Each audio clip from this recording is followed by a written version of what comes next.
Yeah, last week when we talked about the U.S. Open, I talked about how good-looking Dustin Johnson's wife was. This and that. Guess what? Hey, we're live. Oh, she's still good-looking. Yeah, we're live. We are live. All right, Fish, we got another good one. Jack Squirick played linebacker for the L.A. Raiders, and he had one of the more memorable Super Bowl interceptions. Just don't tell Joe Theismann that. Jack will join us, and then we have John Hardison, who hosts the Cost of Winning podcast that focuses on trends in sports betting, fantasy leagues, and statistical facts for all the leagues, especially what's going on now in the NBA. Plus, we have our Schmuck of the Week and Who's Got the Swag. Is there something fishy about fans with closed minds? And Ginger Snaps has some poolside safety and etiquette tips. Hi, everybody. Welcome to Daily Fish. John Daly here, along with Eric Snyder, a.k.a. Fish. We are coast to coast, coming to you from Las Vegas and Myrtle Beach. We talk about sports and entertainment and everything in between. Right, Fish? Oh, yeah. Yeah. We're you know what? We've been rolling lately, so let's keep it. Let's keep it going. Okay, it's time for the daily grind. Here's what we're grinding on first. Major League Baseball is injury prone more than any other year. Hamstrings, obliques, and groin strains, even tears. Who's to blame? The staff, the players? How about COVID? I think all of them. Last year threw everyone off. Fish, I can see you're cramping up just thinking about it. Yeah, I need physical therapy to keep up with the injuries. Oh, look at the other sports. Look at the NBA playoffs. Chris Paul, Kyrie Irving, James Harden, Kawhi Leonard. It's hit everything. I mean, we're used to injuries in the NFL, but now it's like an epidemic in all these sports. Hockey has them also. So I don't know if it's the trainers. I think it's a compilation of what you just said. I agree. All right, moving on here. College athletes win big over the NCAA in the U.S. Supreme Court. That means college athletes can be compensated for the revenue they help bring into the programs. Here's what to expect. 1, more lawsuits as players vie for better compensation. And 2, more competition between schools and conferences where the better compensation will attract more of these high-end jocks. Fish, what are you seeing? I think it's great. I mean, think about how many bobblehead dolls the University of Clemson sold with Trevor Lawrence on it. Now, what I think is, well, unfortunately, he won't see a dime of that. I think the universities right now, John, are going to stop using players to represent them and just put the brand of their team on there to avoid that. But if they do, at least the athlete gets money. I'm all for that. You know what? If you're going to use these guys, exploit them, they should get paid. All right. Next, we are waiting for this season's episode of the hit HBO documentary series about the NFL preseason training camps called Hard Knocks. Fish, you ranked the 5 NFL teams eligible to be featured on HBO's summer series this year. What are they? Well, the Arizona Cardinals, the Denver Broncos, the New York Giants, the Carolina Panthers, and the Dallas Cowboys. Some of those teams haven't been on. It's almost it's an NFL rule you got to be on. But I'll tell you, I'm going to give you a precursor to the something fishy segment. And my sources tell me that a certain team with a guy that didn't play for the last 10 years is trying to become a tight end might be the front runner, the Jacksonville Jaguars. And I know a lot of Giants fans are pissed off because you want to see your team in Hard Knocks. It's a great documentary miniseries that goes behind the scenes, and you see the coach's curse, and it just shows you the power of what Tim Tebow could do. All right, we're going to know in a few weeks. All right. Now, we also have to mention the U.S. Open. Last week's winner, Who's Got the Swag winner here, also won the U.S. Open. And Fish, you called it last week. Well, I did. I was talking about I actually said I wanted Dustin Johnson to win because he has the best-looking wife. Then we rooted for Jon Rahm because he went through the COVID protocol and had to leave the Memorial with a 6-stroke lead. He wins the tournament. He's got a better-looking wife. So let's keep up. I mean, I guess if you have a great-looking wife, you win the tournament. Good for him. He's a good guy, great story, and what great drama for it's just fantastic. I can't pronounce the guy's name. What's the guy? Say his name. Louis Oyster. What is it? Louis Oosthuizen. Louis Oosthuizen. He that was a great run he gave at the end, and yeah. But I think everyone was rooting for Jon Rahm. Yeah, I think they will. Louis he's really good in majors and U.S. Opens. He actually won one in 2010, and he's always close. He's always in the top 10. He does a great job when it comes around to majors. All right, finally on the grind here. Are kids lazy? Why do we ask? Well, look at your local parks around your home. They seem empty. Now, we used to have pickup games when we were kids. Pickup games mean something different today, Fish, don't you think? Yeah, if you grew up in a warm weather city like I did, and even you grew up in Hartford, when you went by a park when it was the spring or fall, you couldn't find a blade of grass that wasn't had a pickup football game. The basketball courts are full. And I've noticed here in Las Vegas during the nice months, when you go by one of these parks or you go by basketball courts, they're empty. And I can only think that these kids are always on their phones. The NFL even has a program called NFL Play 60. Get out for 60 minutes and play. It concerns me that we're developing a lot of fat kids that just want to sit in their phones and play Madden instead of actually going out and doing something. Pickup games are very big in our generation, and we seem to have lost it, John. Yeah, I agree. And we've got to keep doing it so that the health of the country grows as well. So let's hope they do get their butts out there. All right, you have a question or comment, drop it in the chat box here. You can also email us at dalyfish1@gmail.com. Feel free to post on Facebook at daily.fish.5. Better yet, record yourself and send us the question that way. Make it short and email it to dalyfish1@gmail.com. All right, time now for some binge watching. Fish, what do you have? I'm watching this crazy thing called Panic, which is a small town, a fictitious town called Carp, Texas. This has a lot of the Hunger Games feel to it, where when the kids graduate high school, in order to win $50,000, they go through all these certain type of activities that are very dangerous. And it's scary, and the parents don't want to do it, but it's got a macabre feeling to it. I like it. I'm 6 shows in. I'm going to finish it out, but I think it's worth a watch. Panic, and it's on Amazon. Okay, Carp sounds kind of fishy to me, though, don't you think? Yeah, great. Yeah. Wow. You have a midnight show with a 2-drink minimum? Come see me at Chuck's. There we go. I have a timely choice myself. I'm going with the Underground Railroad on Amazon Prime. It's about American slaves trying to escape the South in the 1800s through a network of secret routes and also safe houses. It is based on a Pulitzer Prize-winning novel. Again, that is called Underground Railroad. It is on Amazon Prime. All right, now for something fishy. What do we have, Fish? I always lean in with because the therapist says your anger management always subsides when you can lean into the camera. I get these emails and everyone says I'm anti-American, but I'm pissed off at Americans. I mean, me working late night at Chuck's, I get the plethora of all this European Euro Cup going on, and there's tons of people who come in to watch the soccer.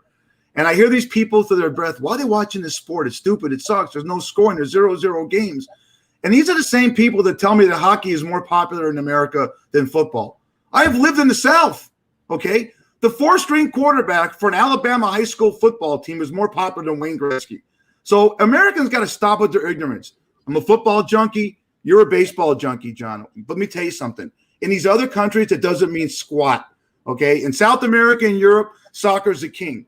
This is the reason why people think Americans are arrogant, because we just think our sports dominate. But you know what? The NFL is only popular here, a little bit in Canada when they play in London.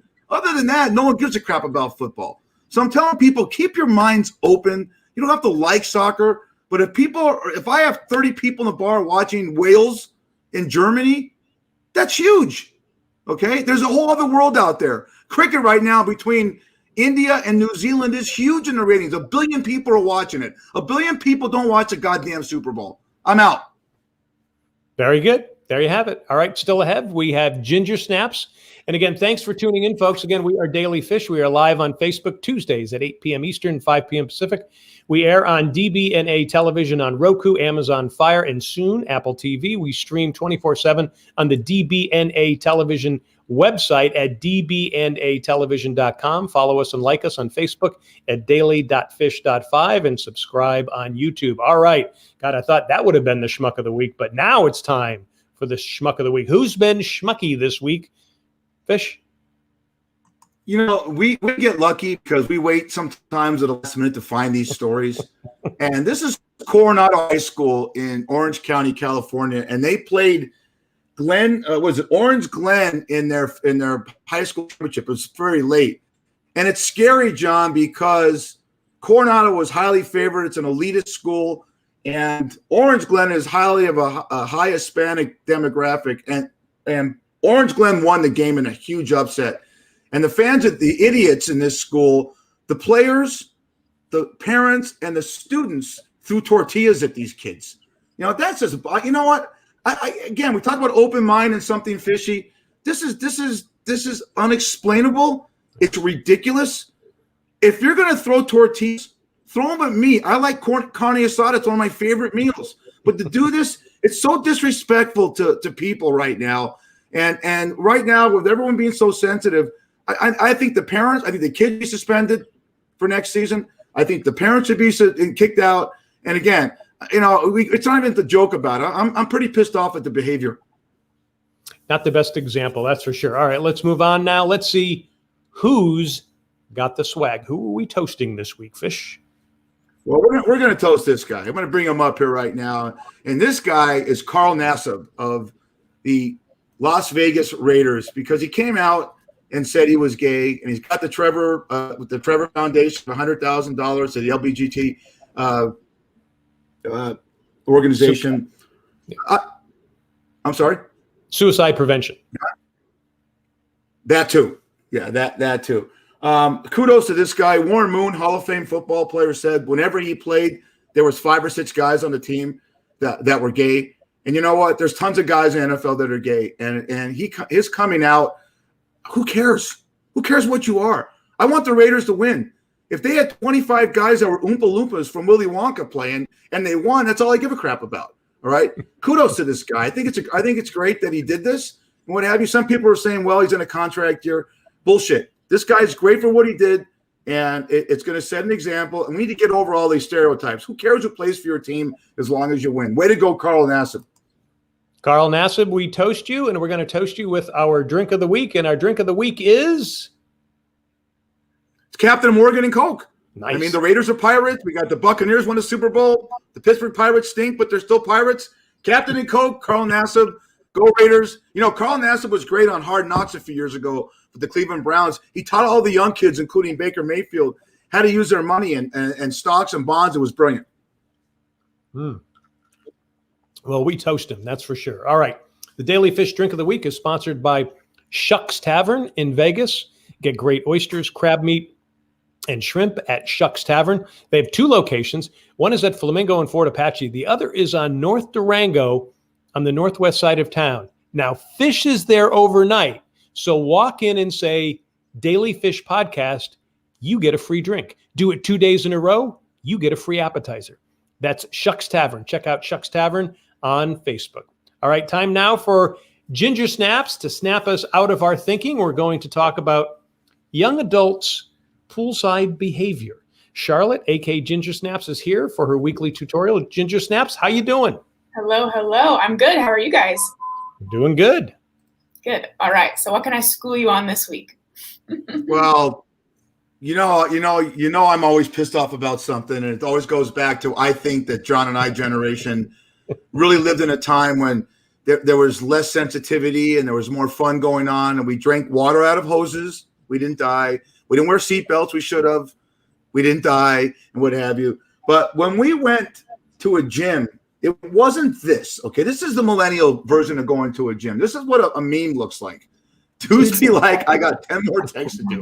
Okay, I see that at every single gym you go to. There's guys looking in the mirror at themselves before they do their reps and their squats and their curls. And then you got this person right here, Charlotte. Okay, look at that one. Read that one. 40% exercise, 60% perving on hot guys. Okay. What's your take on that? We're gonna do the gym thing first, then we'll go to the pools. For one, that meme is like 10 years old, so you really need to get on top of your stuff, Fish. Like the crazy girlfriend meme is a little out. But anyway, I do think that there's some validity in this topic. I am not a gym buff myself. We'll just say that. I affectionately refer to myself as noodle arms. So like the gym is not a place I frequent very often. However, when I do go, I definitely noticed, there's like a gym influencer culture now. And there are a ton of people who have massive followings posting themselves doing exercises and exercise routines and things like that, which I think is honestly pretty great. And, I know that you think people our age are lazy, but maybe they're just working out inside and doing stuff like that. You never know. And honestly, far be it from me to judge somebody who's standing in the mirror. It takes me 20 minutes to do like a 10 push-up set. So I can't really judge, but I do think it's rude when people sit on the machinery and take their time doing that and just, sending their texts and taking selfies. But you know what? I look ridiculous in the gym, so I really don't think I should say anything negative about anyone else in there. You don't look ridiculous in the gym because you're going to the gym to do what you're supposed to, and that's work out. I look in the mirror 10,000 times. You have mirrors in your house to do that. I don't get it. You know what? Maybe I'm just. Why are we blaming people? Why are there mirrors in gyms to begin with?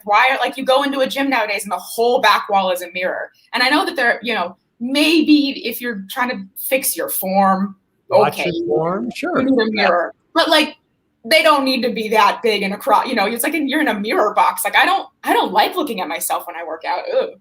I look like a tomato. It's all. You know what it is, John? And maybe because John, you've worked out. You're in great shape, John. And the bottom line is, they're all pickup joints. That's what they are. And mirrors are there. I mean, one time I was working out at a gym way back in the Encino Health Club in Los Angeles, and I just happened to walk by and I saw that I had a booger in my nose, and that saved me because there's pretty girls, and I'm the kind of guy that if I got a booger in my nose, I want you to tell me, okay? But I had a mirror there to tell me I had a booger in my nose, and thank God I didn't approach any girls. I was guilty of this when I was younger, but I did use the gym for what it was used to, for what I had to use, and that was for what I wanted to do, and that was work out because we didn't have home gyms in our house, the bikes and the Bowflex machines back in the day. So when did that happen, Eric? Do you know, Fish? What year was that? I just think that we should, 1977. 1977. We all have to, commemorate the great tragedy of 77 and recognize that Fish really avoided a massive personal tragedy. So a moment of silence for that, honestly. Oh, I could only imagine if you were on a date with the guy and you had a booger in your nose, how you would feel if he didn't tell you. What do you do? I love you, this and that. I mean, John lost a whole undercover jet set, or some guy said he had a booger in his nose. I mean, come on. It's just a way of life. John. Yeah. Can you see? Am I okay? He has no fear. Well, you got a couple nose pairs. You might want to go to Med-Science to get those things out. You look great. John, you want to change gears here? This is, and I know John Hardison's looking at us right now. He's laughing his ass off. One of our guests coming up. But I remember going to pools, whether it was the pool that they used in the movie Sandlot or a casino pool to swim. This is what your casino pools look like right now. Right now, as we speak in Las Vegas, that's what it looks like.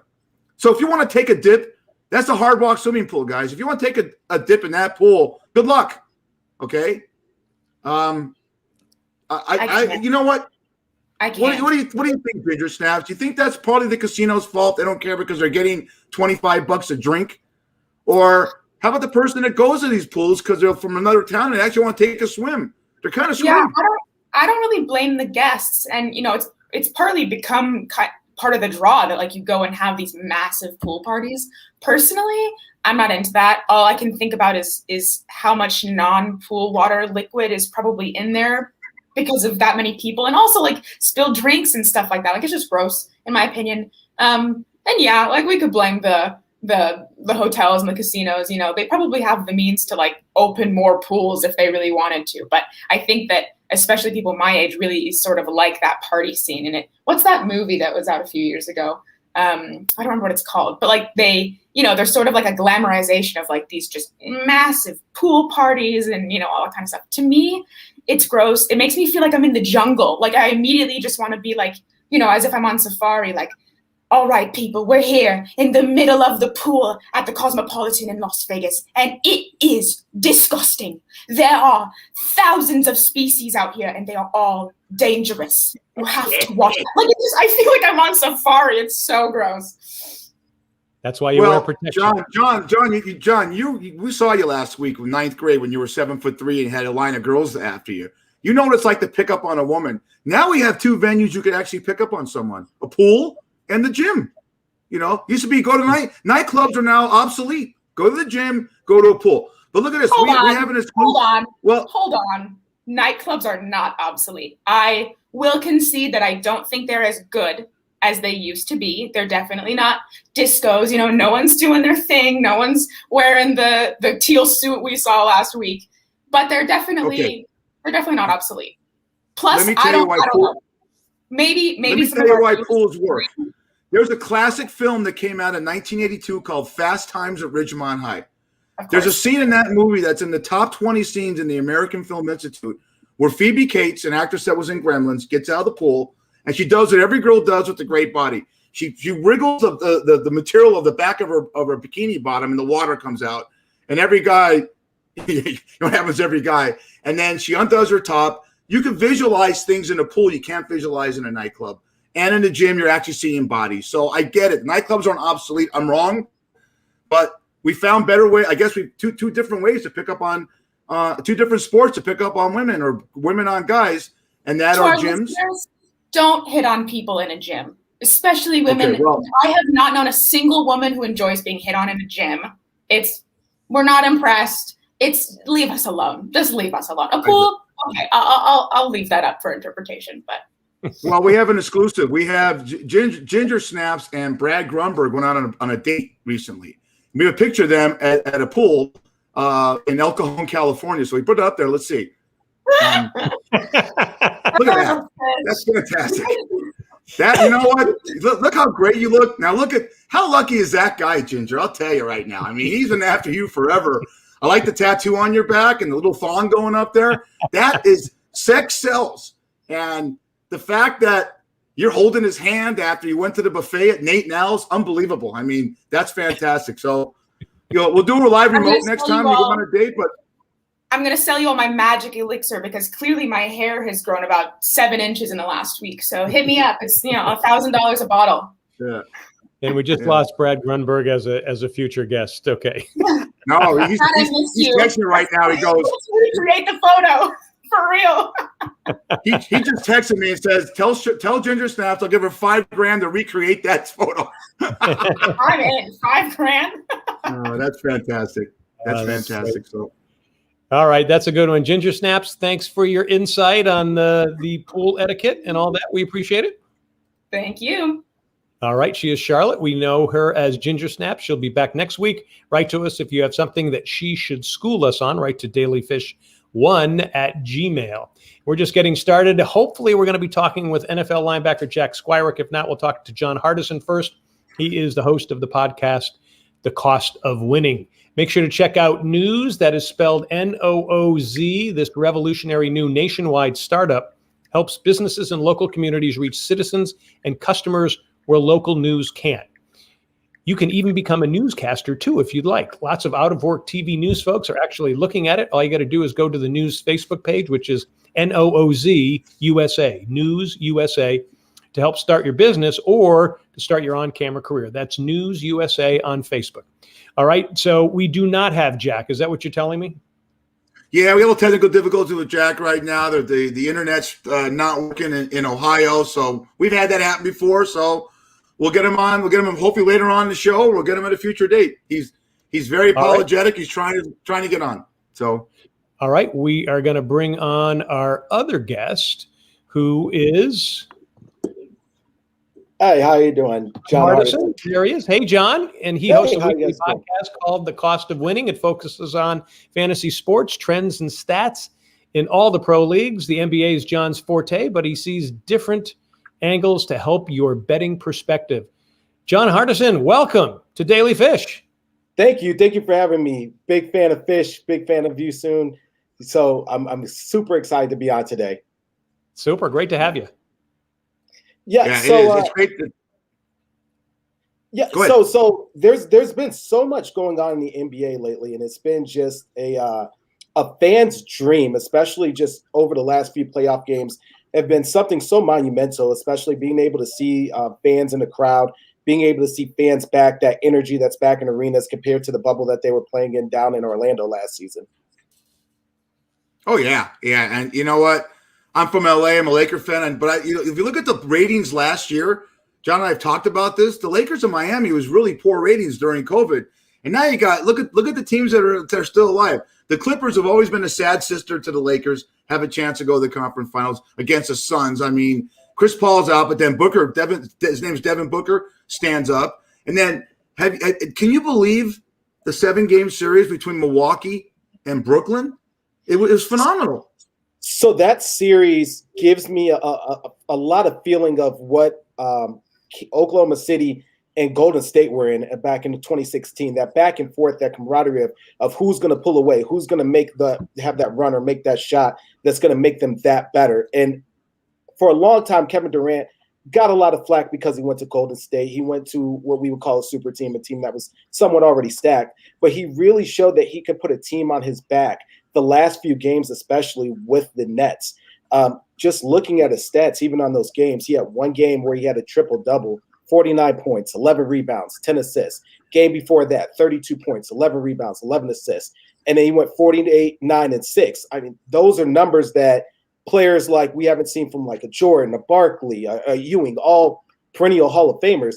And he's doing this and he's making it look like it's just easy. And honestly, if maybe he went in for a few more feet to take that last shot, it'd be a different situation in the Eastern Conference Finals. Maybe, now we're talking about a Brooklyn team that might get Kyrie Irving back from injury, that might get James Harden back a little bit more of a 50% margin instead of what he was able to produce during that series. And on the other hand, maybe this is the coming out party, as we say, for Giannis Antetokounmpo.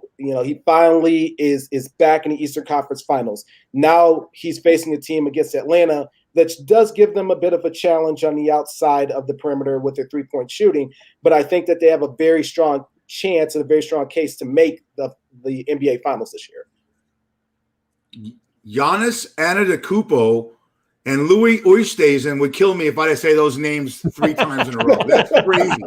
Wow. And what a stud. I mean, I look at it because when John and I grew up, and you're a lot younger than we are, John, I got to guess you're in your mid-30s, maybe early 40s. But we witnessed Wilt and early Kareem before, it was Lou Alcindor and what have you. And now you're seeing these young kids coming up. LaMelo and Lonzo Ball are terrific. I love these guys. To keep your dad out of it. Zion Williamson is going to be fantastic, and I hope New Orleans gets it, gets that rolling. Let me ask you a question in your honest opinion, because I know you're an NBA aficionado, and we got a lot of fans that want to hear more about the NBA. Is James Harden one of the greatest players that you've ever seen not to win a championship? Absolutely. His ability to just play pick and roll, his ability to light up whenever he wants to. We're talking about a guy when he was in Houston, dropping 40 points was nothing. When I was a kid in the 90s, if you had a 40-point game, that was something huge. You never heard of it. And he does it with such ease. I haven't seen a scorer as prolific as James Harden in quite some time. The easiest person I could compare him to, film by film, and I know a lot of people are going to disagree, is kind of George Gervin. He was just so smooth, so easy. He could pull up and get whatever shot he wanted. No one was going to stop him. And that's very similar to James Harden. No one's going to stop him. Now, the flip side to Harden's game a little bit is the defensive inabilities there. But I think he's one of the best players that we've ever seen. And the fact that he's still in his early 30s, he still has, about a good 5 to 7 years left of prime play. Yeah, absolutely. And so when you watch the NBA and you break it down, you do your analytics, you do your trends about the game, are you concerned about the flopping and the fact that there's more acting going on and crybaby players and the fact that the game, again, I always go back to John and I as younger with the wooden style of basketball, pass it around to get the shot. Now it seems it's all the perimeter. It's all who can hit the 3-pointers and stuff like that. Between the crybaby stuff and the fouls being called in the last 2 minutes and the perimeter game, are we losing the essence of what basketball really was, which made it a great game, is pass to get the open shot, and that's how you win? I believe that you're losing some of the essence because part of it is the flopping. I totally agree. It's ridiculous to see some people just kind of throw their bodies in there and just hope to get a call. Part of it is also the rules of just being able to do the rip through and the fact that the rule changes have really happened. Back when I was younger, you were younger, the fact of somebody getting $100 million contract was unheard of. But now there's so many $100 million contracts, $80 million contracts. I think that these owners are looking at the players as more of an investment. And so you're trying to keep your best asset on the floor no matter what it takes. So the NBA is now opening up rules to a more European game that allows players to be more on the floor, or you're calling more fouls to limit the ability to to make sure that they're on the floor. You don't want to have them off because that's decreased ticket sales. Steph Curry doesn't play for a night. You can see the amount of tickets on StubHub or online go up. Steph Curry plays that night, it's a sold-out game. So you're trying to keep your investments as healthy as possible. It's not fair. I like the competitiveness, but you also have to look at when we were both younger, somebody getting to 100 points was a big deal. Now a 100-point game is the average. Yeah, you're right. Well, again, I don't know how you feel about this, but what do you think? Human nature. You get a 5-year, $180 million contract that's guaranteed. Doesn't human nature tell you in any sport that if you're talking about at the cost of winning football, basketball, hockey, baseball, when you have a 5-year, $180 million contract, doesn't having a bad season, don't you sleep better at night knowing you're getting paid for 5 years? Because when we were all younger, it was year by year. When John and I watched baseball in the 60s and 70s, if you stunk one year, you could be gone and you're not getting paid. And a lot of these guys, a lot of our heroes had second jobs. I'm concerned. I've been concerned for years that guys are good actors. You go in some locker rooms right now, and there's a lot of guys that aren't too pissed off when you lose. Do you think that's a disturbing trend? You look at trends on your website in sport, and is that ever going to change? It is very disturbing. It's disturbing because there's some players that will just tell you, like, hey, I'm here for a check. And those players that don't produce usually get put in bad situations like a Sacramento, where they're put in basically, like a Never Land. You're going to be put in purgatory, and you got to take the fact that you're getting paid, but you're never going to win a championship. And so I think that what we've seen the last couple years is that the ones that really want the championship at some point are willing to take a cut, and they're willing to say, I'll forego my contract. And the best example currently of that is we're talking about Phoenix Suns, Chris Paul. Chris Paul had a massive contract when he was with Oklahoma City Thunder that he got from his previous team, and he decided to get bought out. And he said, you know what? I want to go play for Monty Williams. I want to go play in Phoenix. I want to get a chance at legitimately winning a ring. And you look at him now, he's really 3 games away, as long as he could come out of COVID protocol, from being in his first NBA championship. There's always this argument that's said in professional sports, whereas do you want the ring or do you want the money? Because the ring sometimes comes with less money. Or you could take the money and not care about the ring at all, and you're set for life. You could take care of it. But in this generation, it's a lot about proving that you have chips. When I was a kid, or when you were a kid, or when our fans were kids, you have a Charles Barkley, you have a Patrick Ewing, and it was never a question of, are those Hall of Famers? Are they top 10 players? Now the argument is, how many rings does that person have? Well, Jordan has 6. Kobe has 5. LeBron's got 3. So that makes them top 10 players. And there's this argument that's always going on is it skill set or is it winning? And you always got to ask yourself, what's the cost of winning? Is winning really sacrificing money, or is winning really taking all that you can get and just saying this money will never come again, possibly? All right, we are talking to John Hardison, who hosts a weekly podcast called The Cost of Winning. It focuses on fantasy sports, trends, and stats, all in the pro leagues, and you can follow him at the Cost of Winning podcast on Instagram. Again, this is Daly Fish. John, let me ask you this. Anything strange going on in the numbers and the lines for the NBA going into the Final Four, so to speak? The funniest thing that I see is kind of the Clippers. For some reason, a lot of people tend to doubt them quite a bit. A lot of people don't think that without Kawhi Leonard, they can make this work. My argument to it is Kawhi barely plays most seasons. And you're talking to a guy that was a San Antonio Spurs fan. He's constantly injured, and this is just what you're getting out of him. Going back to talking about max contracts, I don't see him getting another max contract if he decides to leave the Clippers after this year, just because of the history of injuries. I would put my money on the Clippers. I think they're a good enough team. I think that if the Phoenix Suns don't get Chris Paul back, they're in a world of trouble, especially if Kawhi Leonard could somehow come back for game 3, game 4, and maybe give you, just running off the ball, playing a decoy. I think they got a really good shot. They've got some really good players. And give credit to Paul George where credit's due. He took a lot of stones last season in the bubble, not producing, getting knocked out. And this year he's come back really strong.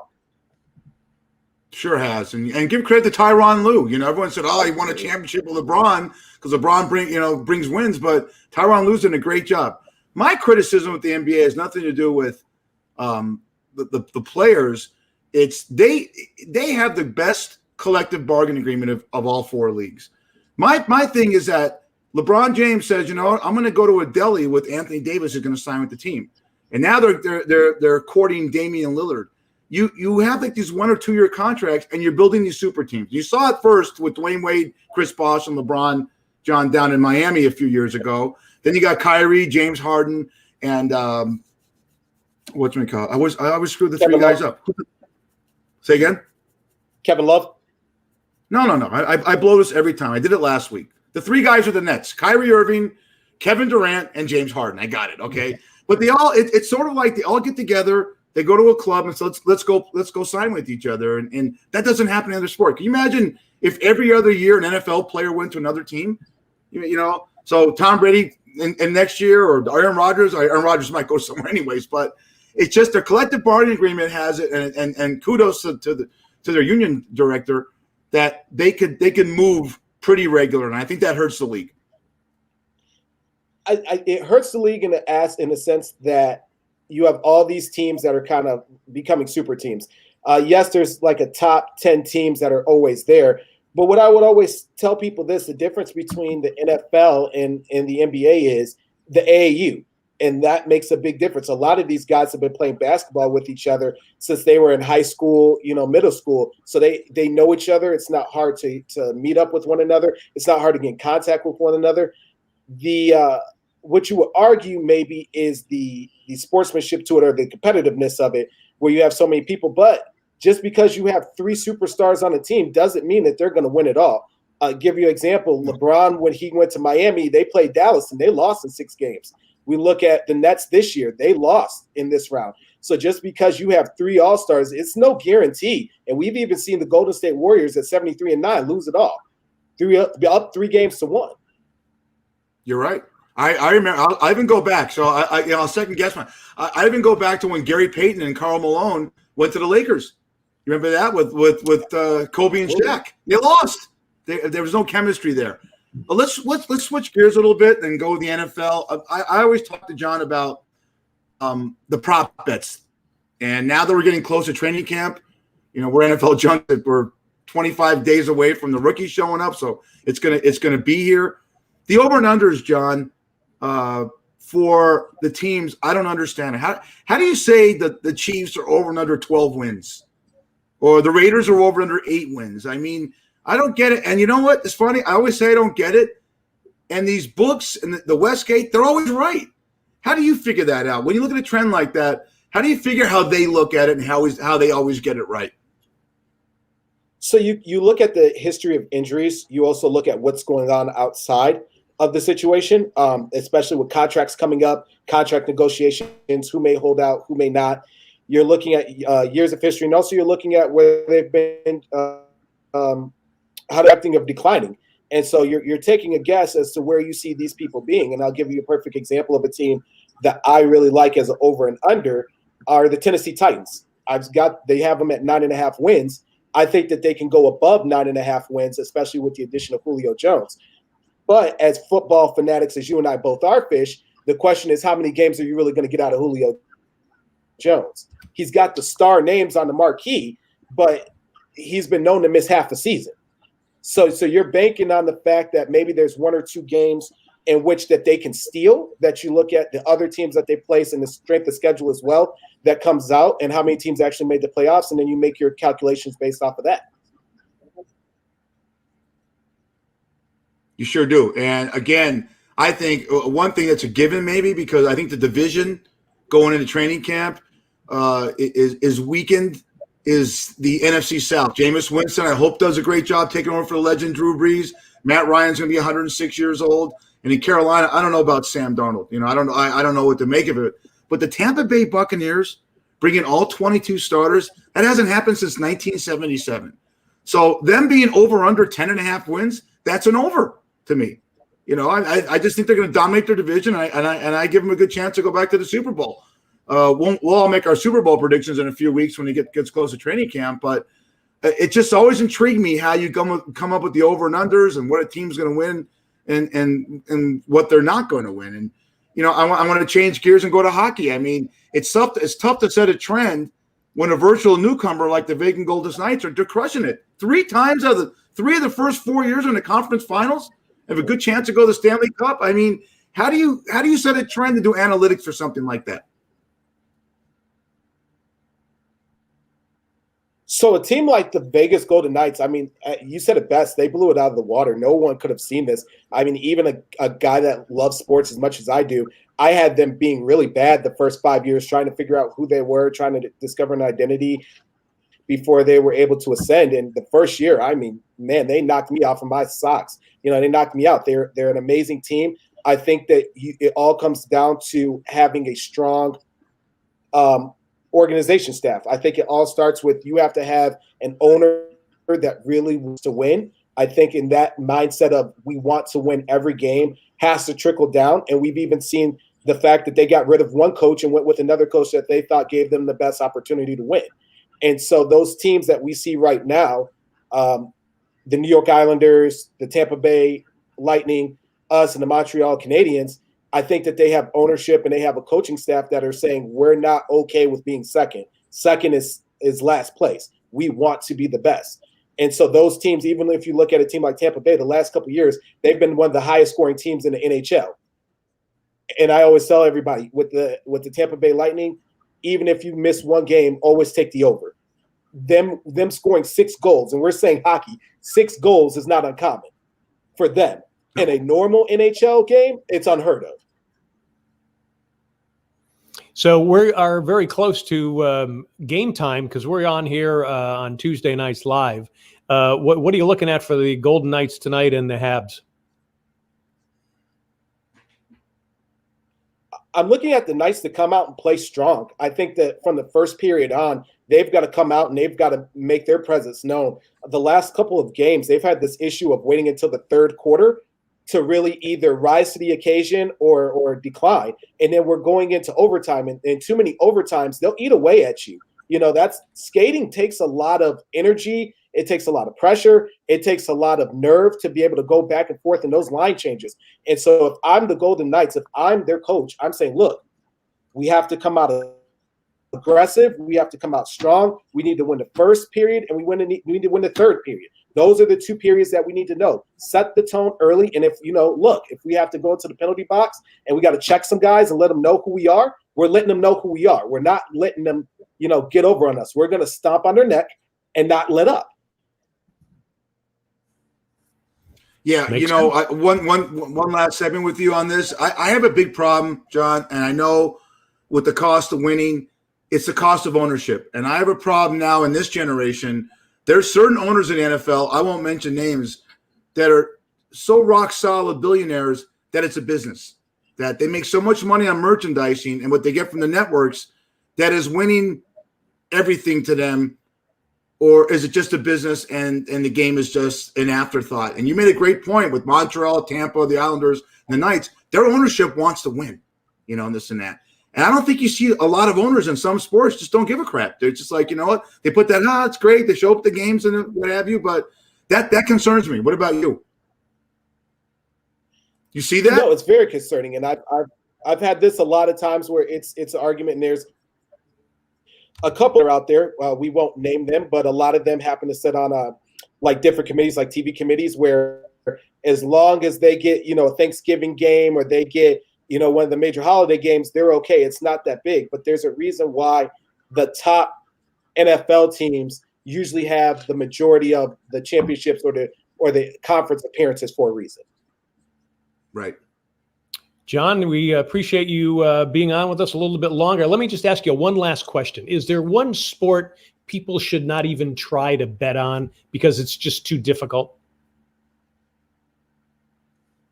So my sport that I tell people not to bet on is soccer. I mean, it's one of those sports that it's super it's very difficult to understand, and if you're just a bettor that's just a novice or trying to come on, you're going to confuse yourself. You're going to be like, why didn't I win? I thought I would win. I thought if it was this, especially with the penalty kicks and the extra time, stay away from soccer. This is real quick, John. Both John, you've been there late. You'll see this. John Hardison's coming to place. You'll hear this late night at Chuck's right now, and Wales is playing. 20 guys screaming. It's fantastic. I don't know what the hell they're talking about, but they're screaming at 0-0 games. I love it. So, John, I got to tell you, he gave you the biggest compliment. He said to me, he goes, I thought I knew the most about sports. Geez, I talked to John Hardison, and I don't know anything compared to him. No. So, good I'm compliment to you, my friend. Thank you. All right. We've been talking to John Hardison, who hosts a weekly podcast called The Cost of Winning. It focuses on fantasy sports trends and stats, all in the pro leagues. You can reach him at thecostofwinningpodcast@gmail.com. And we thank John for joining us. Boy, that was great. Boy, you were so right about that. And great guy. Very, and his site's picking up. I want people to go there. Look, it's a rival podcast, but he's great. We're bringing Ginger Snaps back in there because oh my God, everyone wants to be right. Because no one good enough.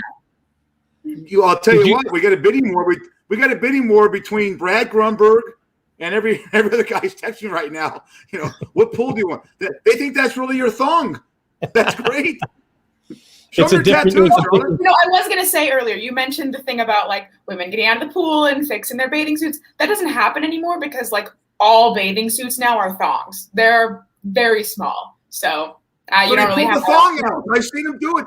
They pull the thong. You want to see guys' eyes go like this? Look at John. John's too conservative. If you want to see me, even if I'm with my wife at a pool, this is my eyes. This is my eyes do. The girl gets out of the pool. Charlotte, Ginger, if they pull that thong, these are my eyes. Like that, Can you be any more conspicuous, bitch? Lord. No one wants to see that. Probably not even your wife. Probably especially not your wife. She wouldn't care. All she care about Eichelfeld. She cared if he had a martini, and let him do what he wants. He paid for it. Last night, John, we Ginger Snaps and I went to the Cosmo to see Mike Sherrill's band. Many miles away. Yep, a guest here on Daily Fish. Yes, it was fantastic. And the venue was amazing. It was in this place called the Barber Shop. You walk in and there's an actual barber shop in front, and then you go through the back and it's very like old school New York kind of style, like the beautiful big wooden bar and like massive chandeliers. It was very classy. Very cool. And we watched I was going to say, I got to hear some of the music on some of the video you guys sent over. Man, they sounded great. Yeah. And we'll edit some of the video and use some of it. But, Charlotte did the interviews with these guys, and I was shocked. I know Mike from doing Reckless in Las Vegas, which is basically taking those songs like the Everly Brothers and turning around. This is original, and I was shocked, John, at how good Neil Sean's kid was, Miles Sean.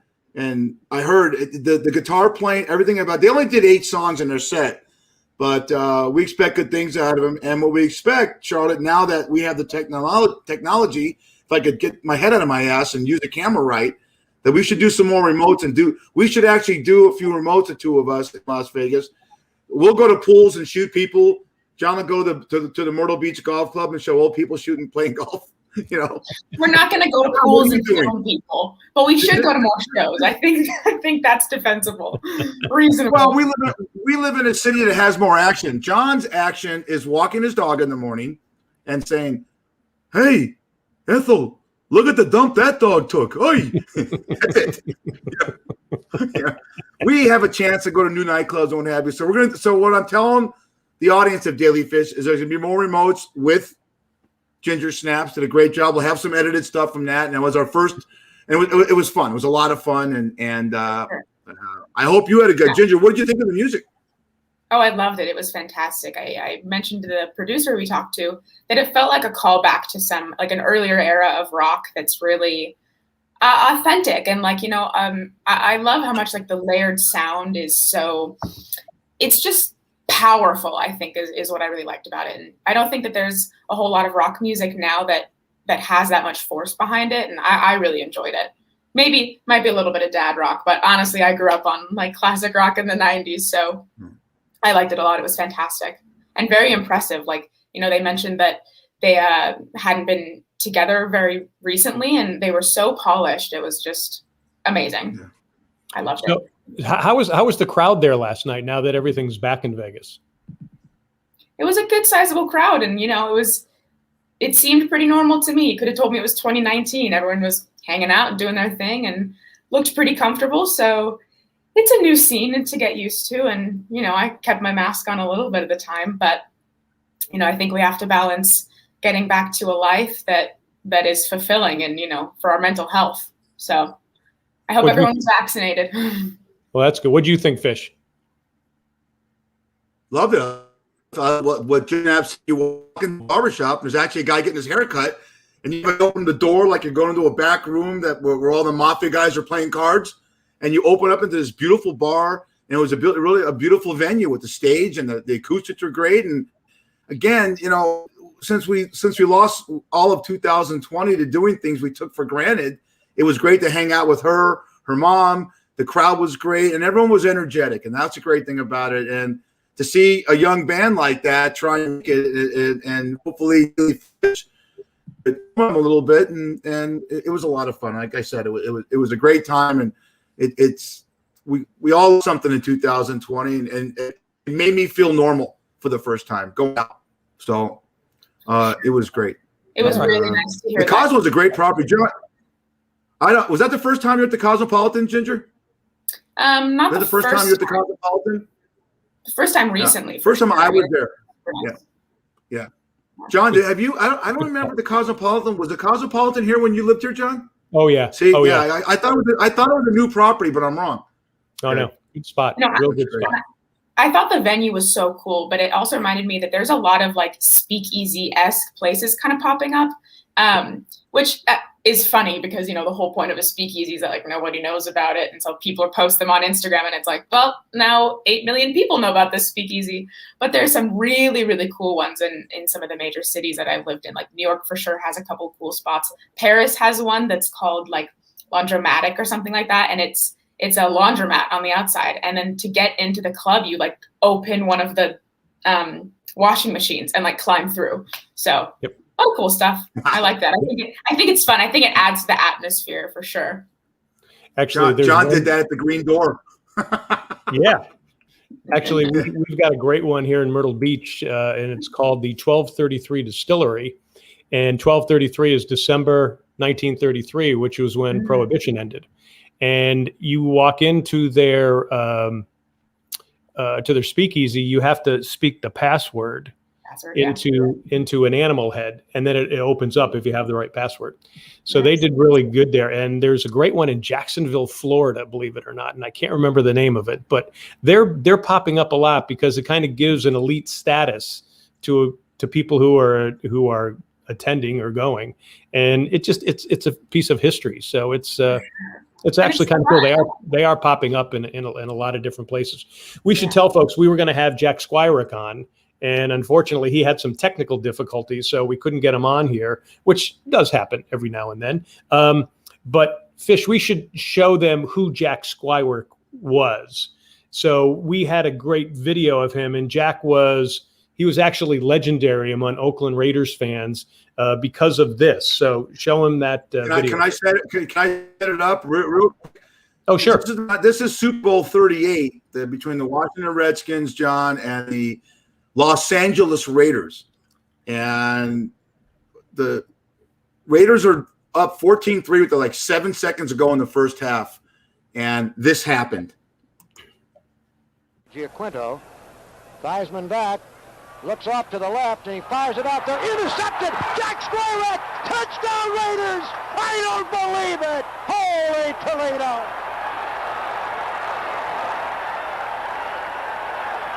The Washington Redskins went to the think tank once too often with that one. Theismann, a look off to the right, A swing back out to the left, and Squirek, the second-year linebacker, saw it all the way, and grudgingly, he doesn't want to do it yet. Tom Flores just smiled. Bill, I'm flabbergasted. I cannot believe that the Redskins, back on their own 12-yard line, with 12 seconds to go in the half, would do that. And that was it. The route was on, and the Redskins were left in the dust of the Raiders. That's for sure. So that was great. I'm sorry we can't have Jack on, but we're going to try to get him on again. Obviously, technical difficulties get in the way, but so we got about 5 minutes left. So I know we need to chat about a couple of other things because let's talk about. I one more thing I want to think about Las Vegas, and I don't know if you did this with your mom, but the strip was absolutely packed, John. It looked like if you live in Las Vegas, I took the 15, got off the Flamingo. You have to make the right on the Las Vegas Boulevard. Absolutely packed. You thought it was New Year's Eve. It's a good sign. You know, it's back. It's summer. It's 108 degrees, and people are out there. I mean, it's a good sign. I know a lot of cities right now. I know you got to be careful with COVID, but a lot of cities are opening up. You know, be careful, but it's still a good sign to get this economy rolling.